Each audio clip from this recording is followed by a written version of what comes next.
في الحلقة اللي فاتت اتكلمنا عن الخرافات الخاصة بمعاجين الأسنان.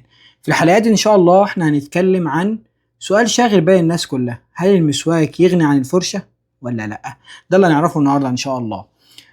المسواك ده مش حتة عصاية، ده سنة عن النبي صلى الله عليه وسلم. وعد معاه الفوائد اللي فيه فلورايد فبيقوي المينا وبيمنع التسوس، في زنك فهو يعتبر مضاد حيوي طبيعي مضاد للبكتيريا، زائد كمان إن البي اتش بتاعته عالية شوية فبتقلل الحموضة بتاعة الفم. فهو المسواك يعتبر فرشة ومعجون الاتنين في نفس الوقت. خلاص يا عم انا استعمل المسواك من غير فرشة ومعجون، هو ينفع؟ اه ولا. ايه يا عم مش بتشتغلنا ولا ايه؟ هجاوبك على السؤال ده، بس قبل ما اجاوبك لازم تفهم ان المسواك ده عبارة عن نبات. النبات في قلبه مواد فعالة. تركيز المواد الفعالة في النبات مش ثابت في كل اجزاء النبات، في اجزاء تركيز المواد الفعالة دي كويسة، واجزاء تركيز المواد الفعالة ده بيكون ضعيف. فالاجزاء اللي فيها تركيز المواد الفعالة دي كويسة وينفع معجون وفرشة في نفس الوقت نسبة قليلة من النبات. فتجاريا 90% من المسواك اللي موجود او ممكن اكتر كمان بيبقى الجزء اللي موجود فيه الفلورايد والمواد الفعالة ديت بنسبة اقل، فبالتالي بيبقى كفرشة لوحده ما ينفعش تستعمله كمعجون.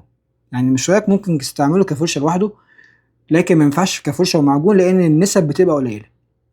دي نقطة. النقطة التانية، ايام زمان ايام النبي صلى الله عليه وسلم هو كان بياكل ايه؟ كان هو تمر وكوباية لبن، وده اصلا سبب تشابه الفيتامينات وممكن نعمل له حلقة تانية ان شاء الله. طب انت دلوقتي هل انت بتاكل تمر ولبن؟ لا، احنا بناكل محمر ومشمر، وبعدين بعد المحمر لازم نحلي، وبعد ما نحلي لازم تجيب بيبسي وتهضم. ده احنا بنغسل اسناننا ومع ذلك اسناننا بتسوس بسبب نمط حياتنا الغلط. طب ايه يا عم ايه الحل اللي بيتم او ايه الروتين المناسب عشان ما يحصليش تسوس؟ لان مشاكل الاسنان صعبه جدا، محدش بيقدر يتحمل الم الاسنان. بص يا سيدي، احسن حاجه انك حد يمشي الدبانه دي احسن حاجه ايه بقى يا سيدي؟ احسن حاجه انك الصبح وبالليل تغسل اسنانك بالفرشه والمعجون، وتعلمنا ازاي نختار الفرشه صح وازاي نختار المعجون صح في الفيديوهات اللي فاتت.